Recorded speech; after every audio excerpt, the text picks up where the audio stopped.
أعوذ بالله من الشيطان الرجيم بسم الله الرحمن الرحيم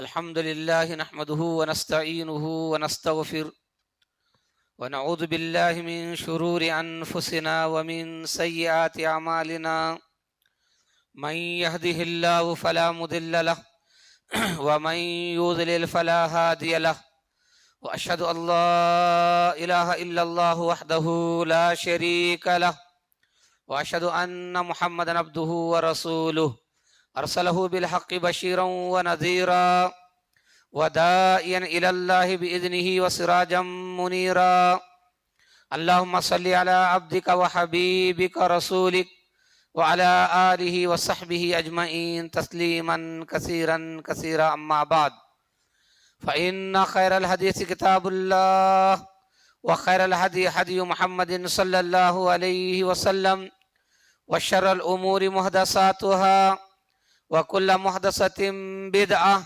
وكل بدعة ضلالة وكل ضلالة في النار. أعوذ بالله من الشيطان الرجيم.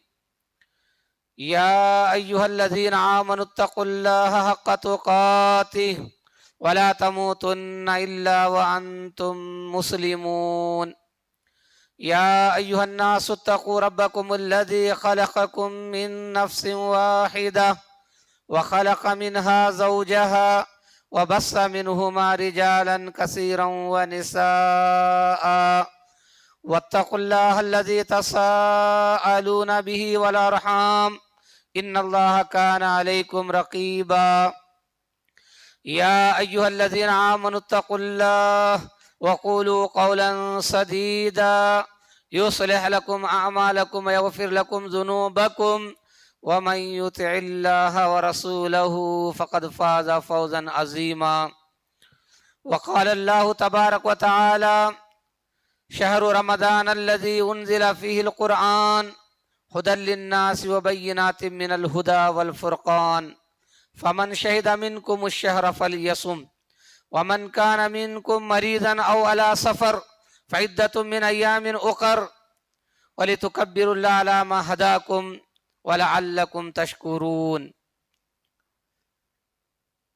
دینی بھائیوں، حمد و ثنا درود و سلام کے بعد میں نے خطبے میں سورہ بقرہ کی ایک آیت کریمہ پڑھی ہے جس میں اللہ تبارک و تعالیٰ نے اس ماہ مبارک اس ماہ رمضان سے متعلق فرمایا ہے: شہر رمضان الذی انزل فیہ القرآن. رمضان کا مہینہ وہ مہینہ ہے جس میں قرآن کا نزول ہوا، قرآن کو اتارا گیا. ہدی للناس، اور قرآن دنیا کے سارے انسانوں کو ہدایت دینے والا ہے، ہدایت کا راستہ بتانے والا ہے.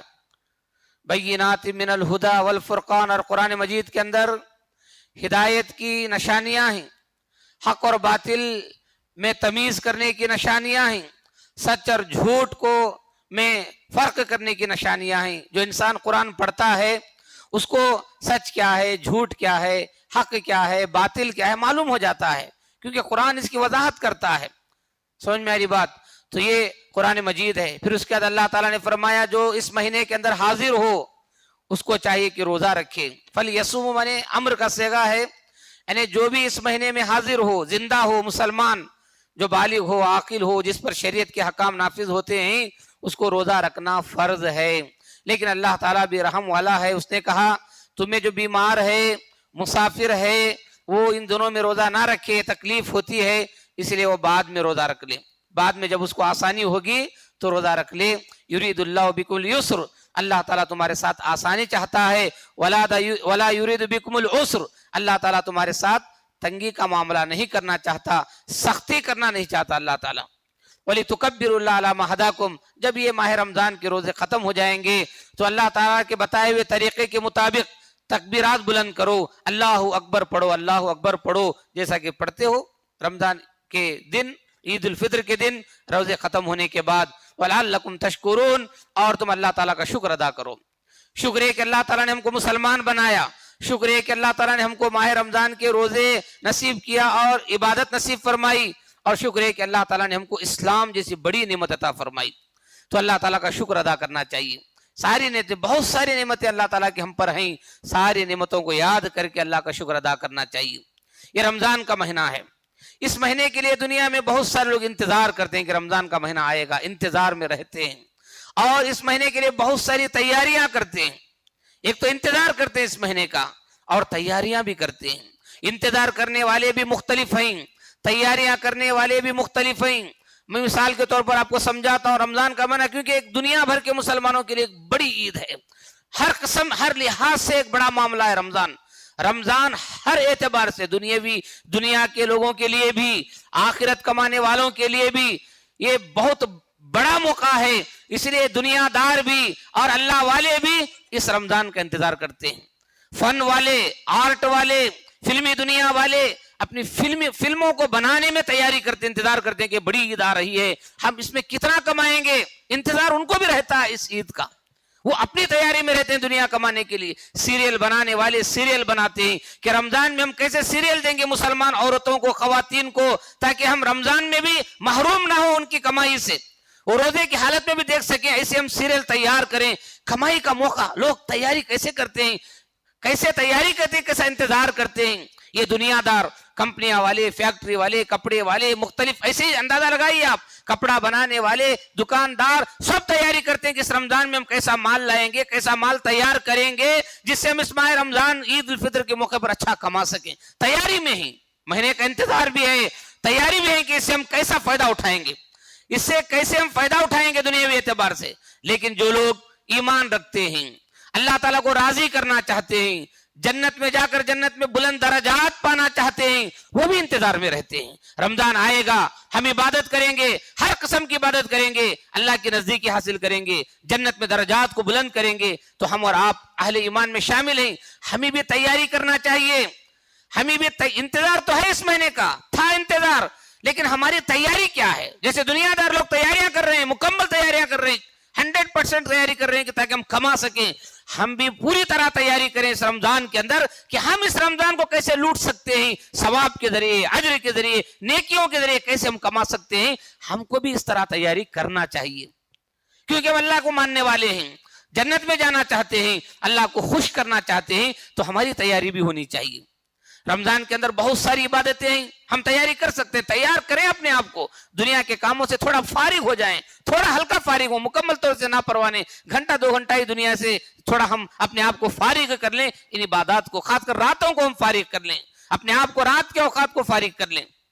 رمضان میں بہت ساری نیکیاں ہیں، اسی لیے علماء اس کو نیکیوں کا موسم بہار کہتے ہیں. بہار میں کیا ہے؟ پوری دنیا ہری بھری ہو جاتی ہے. موسم بہار میں پوری دنیا ہریالی ہو جاتی ہے، پھل فروٹ سبزیاں ہر جگہ لہلہاتے ہیں. تو یہ موسم بہار ہے رمضان نیکیوں کا. اس میں ہم صدقہ خیرات کر سکتے ہیں، اس میں ہم جو ہے روزے رکھتے ہیں، اس میں ہم تراویح قیام اللیل پڑھتے ہیں، اس میں ہم قرآن مجید کی تلاوت کرتے ہیں، اس میں ہم اللہ تعالیٰ کے لیے ذکر و اذکار کرتے ہیں، نوافل، بہت ساری عبادتیں، بہت ساری عبادتیں. افطار کراتے ہیں، سحری کراتے ہیں، افطار کرتے بھی ہیں، سحری کھاتے بھی ہیں. یہ سب عبادت ہے، یہ سب عبادت ہے. تو عبادت کی بہت ساری قسمیں اس ماہ رمضان میں انجام دے سکتے ہیں، نیکیاں کما سکتے ہیں. تو اس لیے ہمیں ماہ رمضان کو جو ہے، ماہ رمضان کے اندر کیسے نیکیاں کمانا چاہیے، اس ماہ رمضان کو ہماری زندگی کے لیے اور آخرت کے لیے کیسے مفید بنا سکتے ہیں، وہ بنانے کی کوشش کرنا چاہیے. اس کے لیے ہم سب سے پہلے تو عبادت کریں، لیکن دوسری بات ہے کہ جو عبادتیں کر رہے ہیں ان عبادتوں کے اجر و ثواب کو محفوظ کریں، ضائع ہونے سے بچائیں، ہماری نیکیوں کو برباد ہونے سے بچائیں. یہ نیکی کمانے کے جو اوقات ملے ہیں، سنہری اوقات، زرین موقع ملا ہے، ان نیکی کمانے کے ان اوقات، قیمتی اوقات کو برباد ہونے سے ہم بچائیں. تبھی ہم فائدہ اٹھا سکتے ہیں اس رمضان سے، تبھی ہم اس رمضان سے فائدہ اٹھا سکتے ہیں. روزے کی حالت میں ہمیں حکم دیا گیا ہے کہ ہم جو ہے روزے کی حالت میں اپنے آپ کو برائیوں سے دور رکھیں. برائیوں سے دور رکھیں گے تو ہم رمضان سے فائدہ اٹھائیں گے، روزے کے اجر و ثواب سے فائدہ اٹھائیں گے. غیر رمضان میں جو برائیاں تھیں وہ برائیاں اگر رمضان میں بھی ہوں تو پھر کیسے فائدہ اٹھائیں گے ہم؟ اجر و ثواب کیسے ملے گا ہم کو؟ جیسا کہ مثال کے طور پر روزہ رکھنے والوں کے لیے کہا گیا، جو لوگ روزہ رکھتے ہیں وہ جو ہے گالی گلوچ نہ کریں، جھوٹ نہ بولیں، چغلی نہ کھائیں، غیبت نہ کریں. اس طرح ہم اپنی نیکی کو بچا سکتے ہیں. روزہ رکھ کر نیکی کما رہے ہیں، لیکن اس کے ساتھ ساتھ یہ کام کریں گے تو ہماری نیکی کیا ہو جائے گی؟ ضائع ہو جائے گی، برباد ہو جائے گی. روزہ رکھنے کا فائدہ کیا ہوا تب؟ ایک طرف ہم نے نیکی کمایا، دوسری طرف ہم نے برائیاں کر کے برباد کر دیا. ایسا نہیں ہونا چاہیے. اپنی کمائی ہوئی نیکی کو، جیسے ہم اپنی دولت کو سیو کرتے ہیں، حفاظت کرتے ہیں کمائی ہوئی دولت کو، نیکی کو بھی بچت کر کے رکھنا چاہیے، آخرت میں کام آئے، برباد ہونے نہ پائے. عائشہ رضی اللہ عنہ فرماتی ہیں، سنن نسائی کی حدیث ہے، جو آدمی روزہ رکھتا ہے اس کو چاہیے کہ وہ روزے کے دن جہالت سے پیش نہ آئے. اگر کوئی آدمی اس کے ساتھ جہالت سے پیش آتا ہے، جواب میں گالی نہ دے، لڑائی جھگڑا نہ کرے، بلکہ یہ کہے کہ میں روزے سے ہوں.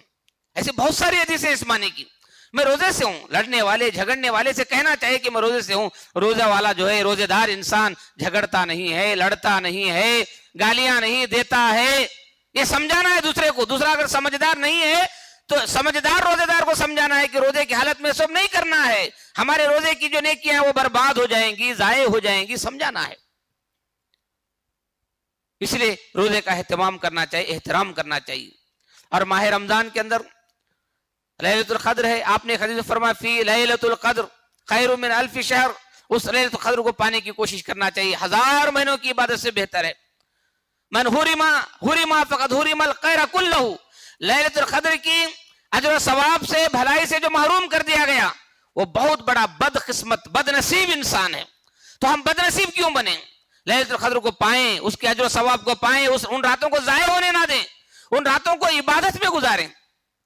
ان راتوں میں جو ہے تقریر بھی ہوتی ہے، ان راتوں میں کھانا پینا بھی ہوتا ہے، ان راتوں میں عبادت بھی ہوتی ہے. لیکن یہ ضروری ہے، ایسا نہیں کہ نہیں ہونا چاہیے. کھانا پینا بھی ہو، تقریر بھی ہو، عبادت بھی ہونا چاہیے. ایسا نہیں کہ ہم صرف دوسرے کاموں میں اپنے راتوں کو ضائع کر دیں. وقت متعین کرنا چاہیے کہ اس کے لیے اتنا وقت دینا چاہیے، عبادتوں کے لیے زیادہ وقت دینا چاہیے. اس طرح ہم مفید بنائیں اپنے رمضان کو، فائدہ مند بنائیں اپنے راتوں کو جہاں ہم کو 1000 مہینوں کی عبادت کا ثواب ملنے والا ہے، اس کو دوسری چیزوں میں ڈوب کر، مشغول ہو کر ضائع نہ کریں، برباد نہ کریں. یہ نیکیوں کا موسم ہے، اس کو بھی کھانے پینے میں لگا دیں گے، اس کو بھی دوسری چیزوں میں ضائع کر دیں گے تو پھر فائدہ کیا ہو رمضان آ کر ہماری زندگی میں؟ سال کے 11 مہینے پڑے ان سب چیزوں کے لیے. یہاں تھوڑا کرنا چاہیے، آدھا گھنٹہ 1 گھنٹہ جو بھی ہے، پوری رات اسی میں لگا دیں گے ولیمے کی طرح، دعوتوں کی طرح، تو پھر ہم نے اپنے رمضان کو ضائع کر دیا، اپنے نیکی کمانے کے اوقات کو ہم نے برباد کر دیا. تو ہم کو سب کرنا ہے، لیکن ایک حساب سے کرنا ہے، ایک لمٹ سے کرنا ہے. اپنے اجر و ثواب کو ضائع ہونے نہیں دینا ہے، نیکی کو ضائع ہونے نہیں دینا ہے. نیکی کمانا ہے، نیکی کرنا ہے، یہ ہمیں یاد رکھنا چاہیے. تو اسی لیے ہمیں چاہیے کہ رمضان کے اندر اپنی نیکیوں کو ضائع کرنے کی بہت ساری چیزیں، ان سے پرہیز کرنا چاہیے، تبھی ہم اپنے رمضان کو مفید بنا سکتے ہیں. نیکی تو سب کر رہے ہیں ماشاءاللہ. تمام مسلمان جو روزہ رکھتے ہیں، ہماری ماشاءاللہ جو اللہ پر سچا اور پکا ایمان رکھتے ہیں، وہ لوگ جن کو آخرت پر یقین ہے، وہ لوگ جن کو اللہ پر یقین نہیں ہے، آخرت پر یقین نہیں ہے، وہ مسلمان تو ہیں لیکن روزہ نہیں رکھتے، قیام اللیل نہیں کرتے، نماز نہیں پڑھتے، مسلمان ہیں لیکن جو مضبوط ایمان رکھتے ہیں وہ رکھتے ہیں ماشاءاللہ، وہ ساری نیکیاں کرتے ہیں. لیکن نیکیاں کرتے ہیں تو ہم کو ان نیکیوں کی حفاظت کرنا ہے، نیکیوں کو ضائع ہونے سے بچانا ہے. موبائل جو ہے ہم استعمال کرتے ہیں، ہماری نیکیوں کو برباد کرنے کا بہت بڑا خطرناک ذریعہ موبائل ہے، اور ہماری نیکیوں کو، اوقات کو بھی برباد کرنے کا ذریعہ موبائل ہے. ایک تو نیکیاں جو کماتے ہیں اس کو بھی ضائع کرتا ہے، کیونکہ اس میں ہم حلال حرام جائز ناجائز سب دیکھتے ہیں. اب کون پوچھنے والا ہے؟ موبائل ہمارے ہاتھ میں، پوری دنیا ہمارے ہاتھ میں، بہت سارے لوگ اس میں سب دیکھتے ہوں گے جو حلال ہے حرام ہے. روزہ کر فائدہ کیا ہوا؟ ہم نے اس میں جائز ناجائز سب چیزیں دیکھ کر اپنے روزے کی اجر و ثواب کو برباد کر دیا. جائز چیزیں بھی ہوتی ہیں لیکن بہت سارے لوگ ناجائز چیزیں بھی دیکھتے ہوں گے اس میں، تو اس طرح سے ہم نے نیکیوں کو برباد کر دیا. حفاظت کرنا ہے نیکیوں کی. تو موبائل ہماری نیکیوں کو ضائع کرنے کا ذریعہ ہے. اور نیکی کے اوقات ہے، ہم کو قرآن پڑھنا ہے، ہم کو قرآن پڑھنا ہے، نماز پڑھنا ہے، لیکن ہم نے موبائل میں ایسے مشغول ہیں، نماز کا وقت بھی جا رہا ہے، ہم موبائل میں مشغول ہیں. قرآن پڑھنے کے لیے وقت نہیں ہمارے پاس، قرآن پڑھنے کے لیے وقت نہیں ہے، کیونکہ 24 گھنٹے موبائل میں ہے. تو یہ موبائل ہمیں نماز پڑھنے نہیں دیتا, یہ موبائل ہمیں قرآن پڑھنے نہیں دیتا, وقت ہی نہیں نکلتا نا اس کے سامنے. قرآن کے لیے وقت نہیں نکلتا, تلاوت کلام کے لیے وقت نہیں نکلتا, نماز کے لیے وقت نہیں نکلتا. تو کیا چیزیں یہ سب, یہ ان چیزوں سے اپنے آپ کو ذرا رمضان میں دور رکھنا ہے. اس کے علاوہ پھر سوشل میڈیا الگ ہے, وہ بھی موبائل کی ایک دنیا ہے. اس میں لوگ منہمک ہوتے ہیں, جس میں دودھ پیتے بچے سے لے کر خبر میں جانے والے انسان تک ملوث ہیں سوشل میڈیا میں. ان کو سب ہونا, دودھ پیتے بچے کو بھی ہونا سکون کے لیے, اس میں کچھ حرکتیں کرتے رہنا موبائل میں. اس بچے کو بھی شوق ہے, ماں باپ شوق دلاتے ہیں, بچہ کیا پیدا ہوا ہے اس کو دے دے کر ماں باپ شوق دلاتے ہیں کہ اسی سے اس کو تسلی ملتی ہے, اسی سے اس کو سکون ملتا ہے. جوان بچے, بچیاں, عورتیں, بوڑھے مرد, بوڑھی عورتیں, ایمان والے, جاہل ہو, عالم ہو, امیر ہو, غریب ہو, سب اس لت میں. اس میں جب رہیں گے تو ظاہر بات ہے نماز, نفل نماز کہاں پڑھیں گے؟ ہو سکتا ہے فرض کے لیے وقت نکالنے, نوافل کا اہتمام نہیں ہے, سنن کا اہتمام نہیں ہے. قرآن مجید کتنی مرتبہ ہم پڑھ سکتے ہیں, کتنی مرتبہ ختم کر سکتے ہیں رمضان میں, اس میں پڑے ہوئے نا سوشل میڈیا کے اندر, تو پھر وہ وقت کہاں ملے گا؟ تو موبائل, یہ سوشل میڈیا جو ہے ہمیں اپنے نیکیاں کرنے کے جو اوقات ہیں اس کو برباد اور ضائع کر رہا ہے. اس کے علاوہ ہمارے رمضان کو جو ضائع کر رہے ہیں وہ کون؟ یہ میچز, آئی پی ایل میچ, فٹ بال میچ, فلاں میچ, کبڈی میچ, یہ میچز بھی ایسے ہی سیزن میں رمضان میں آتے ہیں. لوگ 3-3, 4-4 گھنٹے ان کے پیچھے لگ جاتے ہیں, اپنا وقت پورا ضائع کرتے ہیں. اس دوران نماز کا وقت بھی آتا ہے, اس دوران ہم قرآن پڑھ سکتے ہیں, ذکر کر سکتے ہیں. روزے کی حالت میں مسلسل دیکھنا ہے نا, کنٹینیو دیکھنا ہے, ایک ایک پوائنٹس کا حساب رکھنا ہے, ایک ایک بال کا حساب رکھنا ہے. کیا قیامت میں سوال ہوگا اس کے بارے میں؟ ہم نے کبھی سوچا؟ سوال نماز کا ہوگا, سوال تلاوت قرآن پاک کا ہوگا, کہ ان میچز کا ہوگا ہمیں قیامت کے دن. ہم نے ایک منٹ بھی ان کو پلک بھی نہیں جھپکنا, اٹھ کر بھی نہیں جانا ہے, ہم کو ضرورت کو بھی نہیں جانا ہے, گھر میں ضرورتیں ہیں, بازار ہے, نہیں جانا ہے, کیونکہ پورا دیکھنا ہے ہم کو, پورا ریکارڈ یاد رکھنا ہے. جبکہ کوئی چیز نہیں ہے. اور ایسی چیزیں ہیں ہم رمضان کے بعد بھی دیکھ سکتے, سب ریکارڈ ہوتی ہیں, ہم رمضان کے بعد بھی اس کو دیکھ سکتے ہیں چاہے. لیکن آخرت کا تو مسئلہ نہیں ہے, یہ آخرت میں سوال بھی نہیں ہوگا ان کے بارے میں, لیکن ہمارے اوقات ان میں ضائع ہو رہے ہیں, برباد ہو رہے ہیں. نہ ہم قرآن پڑھتے ہیں, نہ سبحان اللہ الحمدللہ پڑھ سکتے ہیں. سمجھ میری بات؟ اس طرح سے اوقات کو ضائع کرتے ہیں. بہت سارے لوگ سو جاتے ہیں, دن رات سوتے ہیں. سونا بھی چاہیے, ایک لمٹ ہے اس کی بھی, سوئیں, آرام کریں, اسلام منع نہیں کرتا, گھنٹہ 2 گھنٹے 3 گھنٹے جو بھی ہے, لیکن پورا دن, پوری رات, اس سے فائدہ کیا ہوا؟ روزہ رکھنے کا فائدہ کیا ہوا؟ ہم پورا دن سوئیں, پوری رات سوئیں, طلوع فجر سے غروب آفتاب تک نہ نماز کی فکر ہے, خالی سو رہے ہیں, نہ ظہر نہ عصر نہ مغرب, خالی افطار کر رہے ہیں, سحری کر رہے ہیں, بس. کیا فائدہ ہے ایسے روزے کا, ایسی عبادت کا؟ کیا فائدہ ہے؟ سونا بھی انسان تھکتا ہے, آرام کرنے کے لیے سوتا ہے. سمجھ میری بات؟ گھنٹے 2 گھنٹے 3 گھنٹے, پورا دن سوئے تو کیا مانا اس کا؟ کوئی مطلب نہیں ہے. یہ عبادتیں نارمل ہیں بھائی. صحابہ بھی کھیتوں کو جاتے تھے, کام کرتے تھے, اپنے کام کاج کے ساتھ یہ عبادتیں انجام دینا ہے. ہاں یہ الگ بات ہے کہ رمضان میں تھوڑا کام کم کرنا ہے, 8 گھنٹے کا کام 5 گھنٹے کرنا ہے, یا 6 گھنٹے کرنا ہے, تھوڑا ہلکا کر لینا ہے, اتنی ہی بات ہے. کام سے چھٹی نہیں ہے, کام تو نارمل کرنا ہے, زندگی گزارنا ہے رمضان کے اندر بھی. سمجھ میں آ رہی باتیں؟ تو یہ چیزیں اس لیے اللہ تعالیٰ کے رسول صلی اللہ علیہ وسلم حدیث میں بتایا کہ مالک جو ہوتے ہیں, وہ آقا ہوتے ہیں, وہ اپنے نوکروں سے, چاکروں سے تھوڑا کام کم لے رمضان کے اندر, ہلکا کام دیں, تھوڑا وہی گھنٹے 2 گھنٹے کا کام کم کریں ان کو رمضان میں. رمضان ہے, روزے دار ہیں, تو یہ چیزیں ہوتی ہیں. لیکن مکمل طرح سے سوتے رہیں, یہ بھی جو ہے درست نہیں ہے. ایمان والوں کے لیے عبادت کرنا چاہیے, جاگنا چاہیے, ذکر و اذکار کریں, تلاوت کریں, نفل نمازیں پڑھیں, یہ سب ہونا چاہیے. اس کے علاوہ اپنے روزوں کو ہم ضائع کرتے ہیں جھوٹ بول کر, جھوٹ پر عمل کر کے, چگلی کھا کے. حدیث میں آتا ہے, نبی صلی اللہ علیہ وسلم نے فرمایا, بخاری کی حدیث ہے, من لم یدع قول الزور والعمل به فلیس للہ حاجۃ فی ان یدع طعامہ وشرابہ. جو انسان روزہ رکھ کر جھوٹ بولنا نہیں چھوڑتا, جھوٹ پر عمل کرنا نہیں چھوڑتا, اللہ تعالیٰ کو ایسے آدمی کے روزے کی ضرورت نہیں ہے. اللہ کو ضرورت نہیں ہے کہ وہ کھانا چھوڑے, اللہ کو ضرورت نہیں ہے کہ وہ پینا چھوڑے.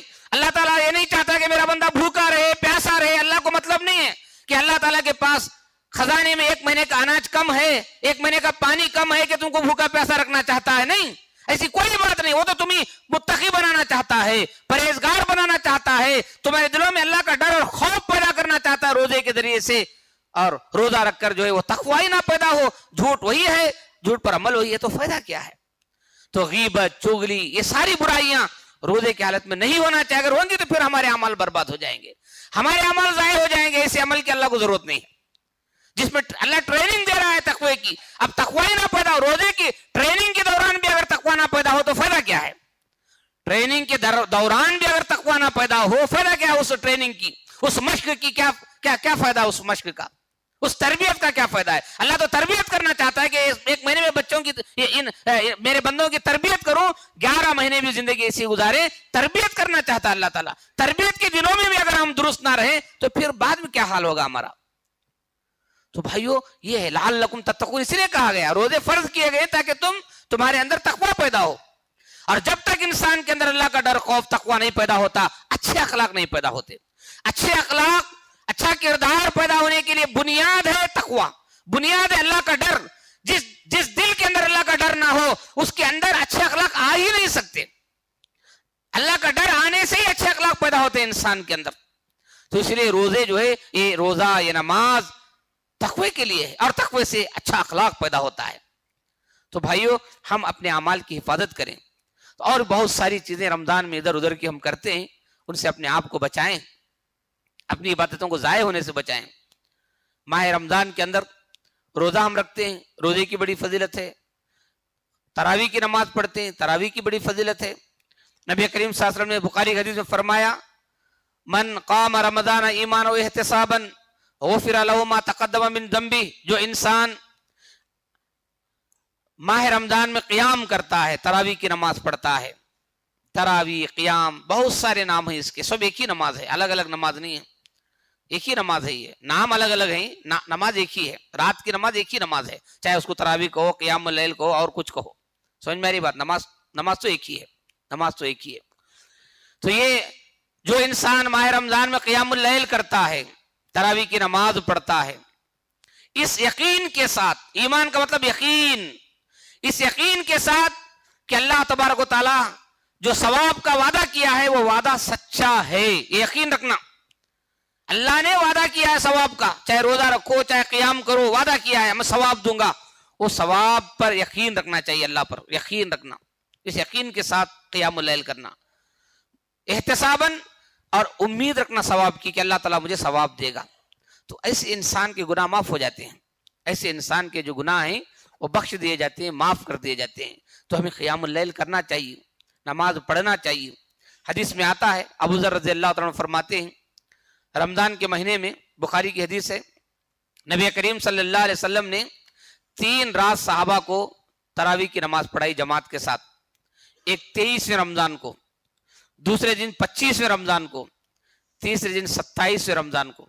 3 راتیں نبی صلی اللہ علیہ وسلم نے تراویح کی نماز پڑھائی. پہلی رات شروع کے حصے میں پڑھائی آپ نے، رات کا شروع کا حصہ ایک دم عشاء کے بعد. دوسری رات جو پڑھائے 25ویں کو، وہ درمیانی رات میں پڑھائے، آدھی رات. تیسرے دن جو آپ صلی اللہ علیہ وسلم پڑھائے وہ ایک دم آخری رات میں پڑھائے، سحری کے قریب کا حصہ. تو رات کے 3 حصوں میں آپ نے 3 رات پڑھائے، لیکن 3 حصے میں بھی آپ نے تراویح کی نماز پڑھ کر صحابہ کو بتایا. اور اس سے بات معلوم ہوئی کہ عشاء سے لے کر سحری کے وقت تک جو ہے قیام اللیل کا وقت ہے، تہجد کا وقت ہے. اس لیے آپ کبھی بھی پڑھ سکتے ہیں، پوری رات میں کبھی بھی پڑھ سکتے ہیں، کوئی وقت محدود نہیں تراویح کے لیے، قیام اللیل کے لیے، تہجد کے لیے. عشاء کے بعد سے کبھی بھی پڑھ سکتے ہیں آپ، عشاء کے بعد سے فجر تک کبھی بھی پڑھ سکتے ہیں آپ. یہ اللہ کے نبی کی سنتوں سے بے شمار احادیث سے ثابت ہے. ایسا نہیں کہ اس کا وقت طے ہے، ایسا نہیں. عشاء کے بعد ختم، عشاء کے بعد پڑھ سکتے ہیں آپ، پڑھ کر بھی سو سکتے ہیں، ایسی کوئی بات، سال بھر بھی ایسا کر سکتے ہیں آپ. لیکن اللہ تبارک و تعالیٰ رات کے آخری حصے میں اترتا ہے، تب دعائیں قبول ہونے کا وقت ہے، تو دعا کرنا چاہیے. آخری وقت میں سحری سے پہلے کا جو وقت ہے وہ دعائیں قبول ہونے کا وقت ہے. سال بھر بھی وقت دعا قبول ہونے کا، کیونکہ اللہ تعالیٰ آسمانی دنیا پر آتا ہے اس آخری رات کے حصے میں، وہ دعائیں قبول ہونے کا وقت ہے. تو ہمیں جو ہے تراویح کی نماز پڑھنا چاہیے، با جماعت جو اہتمام کیا جاتا ہے اس کا اہتمام کرنا چاہیے، بڑی فضیلت ہے. ایک حدیث میں آتا ہے، عمرو بن مرہ جوہنی رضی اللہ عنہ فرماتے ہیں، ایک آدمی نبی صلی اللہ علیہ وسلم کے پاس آ کر کہتا ہے، یا رسول اللہ، میں جو ہے شہادتین کا اقرار کرتا ہوں، یعنی کلمہ جو ہے لا الہ الا اللہ محمد رسول اللہ، میں اس کی گواہی دیتا ہوں، نماز پڑھتا ہوں، زکوٰۃ دیتا ہوں، رمضان کے روزے رکھتا ہوں، پھر رات میں قیام اللیل بھی کرتا ہوں، رمضان میں قیام اللیل کرتا ہوں. یہ ذکر حدیث میں خاص کر کے ہے، رمضان میں قیام اللیل پڑھتا ہوں، رات کی نماز پڑھتا ہوں رمضان میں. تو آپ صلی اللہ علیہ وسلم فرمایا اگر تم ایسا ہی عمل کرتے رہو، یا جو بھی انسان ایسے ہی عمل کرتا رہے گا وہ صدیقین میں، شہداء میں شامل ہوگا. صدیقین اور شہداء بہت اونچا مقام ہے. تو اس میں علماء نے یہ بات بتائی ہے کہ ارکان اسلام کے بعد اس نے کیا ذکر کیا؟ میں رمضان قیام اللیل کرتا ہوں. اس کی وجہ سے آپ نے فرمایا کہ ایسا انسان صدیقین اور شہداء میں شامل ہوگا. تو اللہ اکبر، کتنا بڑا مقام ہے قیام اللیل کا. رمضان میں جو قیام اللیل کرتے ہیں، تراویح پڑھتے ہیں، ظاہر بات ہے کہ وہ صدیقین میں، شہداء میں شمار ہوں گے. بہت بڑا مقام ہے ان کو، تو اس لیے پڑھنا چاہیے. ایک مرتبہ حضرت علی بن ابی طالب رضی اللہ تعالیٰ عنہ گئے مدینے کے اندر، دیکھا رات میں گھوم کر دیکھا مسجدوں میں چراغ جل رہے ہیں، قندیل جل رہے ہیں، روشن ہیں، اور لوگ قرآن کی تلاوت کر رہے ہیں. تلاوت ہے تراویح میں، اور الگ سے بھی قرآن کی تلاوت تراویح بھی ہوتی ہے، الگ سے بیٹھ کر بھی پڑھتے ہیں. تو تراویح پڑھ رہے ہیں، تو یہاں تراویح مراد ہے. قرآن پڑھ رہے ہیں، جماعت کے ساتھ تراویح پڑھ رہے ہیں، قرآن کی تلاوت ہو رہی ہے، لوگ سن رہے ہیں، مسجدیں آباد ہیں. تو علی رضی اللہ تعالیٰ نے دعا دی. اللہ تعالیٰ عمر بن خطاب رضی اللہ عنہ کی خبر کو نور سے بھر دے. حضرت علی نے دعا دی، عمر بن خطاب رضی اللہ عنہ کی خبر کو اللہ تعالیٰ نور سے بھر دے، جیسا کہ انہوں نے مسجدوں کو، اللہ کے گھروں کو قرآن کی تلاوت سے بھر دیا. اس لیے کہ یہ باجماعت تراویح حضرت عمر بن خطاب رضی اللہ عنہ نے اس کو نافذ کیا. صاحب بن یزید رضی اللہ عنہ فرماتے ہیں عمر بن خطاب رضی اللہ عنہ کی دور خلافت میں عمر رضی اللہ عنہ نے 2 قاریوں کو مدینے کے اندر، ایک ابی بن کعب اور ایک تمیم داری، دونوں صحابہ کو بلا کر کہا، دونوں حافظ قرآن تھے، بلا کر کہا تم لوگوں کو تراویح کی نماز پڑھاؤ، قیام اللیل کراؤ. تو لوگ ان دونوں نے جو ہے پڑھایا. 11 رکعت پڑھانے کا حکم دیا. حدیث کے اندر 11 رکعت پڑھانے کا حکم دیا. انہوں نے 11 رکعت پڑھائی. اور صاحب نزید کہتے ہیں کہ وہ لمبی نماز پڑھاتے تھے. ہم لمبا قیام کی وجہ سے جو کبھی لکڑی پر، لاٹھی پر جو ہے ٹیک لگا کر کھڑے ہو جاتے تھے. سمجھ میں میری بات؟ تو اس طرح ہے عمر رضی اللہ عنہ نے جماعت کے ساتھ جو ہے تراویح کا طریقہ جو ہے شروع کیا. اسی لیے علی رضی اللہ عنہ نے دعا دی. تو جو انسان جماعت کے ساتھ پڑھتے ہیں، امام کے ساتھ، شروع سے لے کر آخر تک، ان کو پوری رات قیام کا ثواب ملتا ہے. اور قیام کرنے کی ضرورت نہیں ہے. امام کے ساتھ آپ تراویح پڑھے، ختم. اور قیام کرنے کی ضرورت نہیں ہے. وہ سب دماغ کا وہم ہے، گمان ہے کہ ہم کو اور پڑھنا چاہیے. نہیں، اور کی ضرورت نہیں ہے. بہت سارے حدیث ہیں جو بتاتے ہیں کہ امام کے ساتھ جس نے تراویح پڑھی، سلام پھیرا، اس کو پوری رات کا ثواب مل گیا، پوری رات قیام کا ثواب ملا. تو پھر اور کیا پڑھنا ہے؟ اور نہیں پڑھنا ہے. دوسری عبادتیں کیجیے، آپ قرآن پڑھیے، نفل ذکر و اذکار کیجیے، وہ کیجیے، نماز ختم. پورے قیام اللیل کا ثواب مل گیا نا آپ کو، پھر اور نماز کی کیا ضرورت ہے؟ آپ دوسری عبادتیں کیجیے، ذکر و اذکار کیجیے، قرآن کی تلاوت کیجیے. اس لیے حافظ ابن رجب رحمہ اللہ فرماتے ہیں ہمارے اسلاف قیام اللیل میں کوئی 3 رات میں پورا قرآن پڑھتا تھا، کوئی 7 رات میں پورا قرآن پڑھتا تھا، کوئی 10 رات میں پورا قرآن پڑھتا تھا. ہمارے سلف صالحین اتنا کثرت سے قرآن پڑھتے تھے ماہ رمضان کے اندر. تو ہمیں قرآن پڑھنا چاہیے، یہ قیام اللیل کرنا چاہیے، اور بہت ساری عبادتیں ہم کو انجام دینی چاہیے. ہم اپنے رمضان کو مفید بنائیں. نیکی تو کر رہے ہیں، نیکی نہیں کر رہے ایسی کوئی بات نہیں. ہم روزہ بھی رکھتے ہیں، قیام اللیل بھی کر رہے ہیں، بہت ساری عبادتیں کر رہے ہیں. لیکن میں نے خطبے میں بتایا بہت ساری ایسی چیزیں، میں نے بعض باتیں بتائی، سب چیزیں نہیں بتائی. اشارہ ہے، عقل مند سمجھ سکتا ہے کہ ایسی بہت ساری چیزیں ہیں جو ہمارے اعمال کو ضائع کرتے ہیں، یا ہمارے عمل کرنے کے وقت کو ضائع کرتے ہیں. تو عمل کو ضائع کرتے ہیں، یہ عمل کرنے کے وقت کو برباد کر رہے ہیں. ایسی چیزوں سے ہم کو بچنا چاہیے اور اپنی عبادتوں کو مفید بنانا چاہیے. اپنے کمائے ہوئے اجر و ثواب کی حفاظت کرنا چاہیے. اللہ تعالیٰ سے دعا ہے کہ اللہ تعالیٰ مجھے اور آپ کو نیک توفیق عطا فرمائے. ہمیں کثرت سے ماہ رمضان کے اندر نیکی کرنے کی توفیق عطا فرمائے. ہر قسم کی نیکی میں اللہ تعالیٰ ہمیں حصہ لینے کی توفیق عطا فرمائے. ہمیں اپنے نیک اور صالح بندوں میں شامل فرمائے. ہمیں جو لوگ روزے دار ہیں، قیام اللیل کر رہے ہیں، بہت ساری نیکیاں کر رہے ہیں، اللہ تعالیٰ ان کی نیکیوں کو قبول فرمائے. اور ہمیں جو لوگ بہت سارے ایسے جو نماز نہیں پڑھتے، روزہ نہیں رکھتے، مسلمان نہیں، اللہ تعالیٰ ان کو ان عبادات کی اہمیت کو سمجھنے کی توفیق عطا فرمائے. اللہ تعالیٰ ان کو سچا پکا مسلمان بنائے. ہمیں جو بے روزگار ہیں ان کو روزی کے مواقع عطا فرمائے. جو قرض دار ہیں ان کو قرض ادا کرنے کے راستے مہیا فرمائے. ہمیں جو لوگ پریشان ہیں اللہ تعالیٰ ان کی پریشانی کو دور فرمائے. اللہ تبارک تعالیٰ ہمیں جو زندہ ہیں، جو مر چکے ہیں، چھوٹے ہیں، بڑے ہیں، مرد ہیں، عورتیں، سب کے اللہ تعالیٰ مغفرت فرمائے. آمین. نفعنی اللہ وإياكم بالقرآن الكريم وبحديث سيد المرسلين. أقول قولي هذا أستغفر الله لي ولكم ولسائر المسلمين من كل ذنب فاستغفروه إنه هو الغفور الرحيم.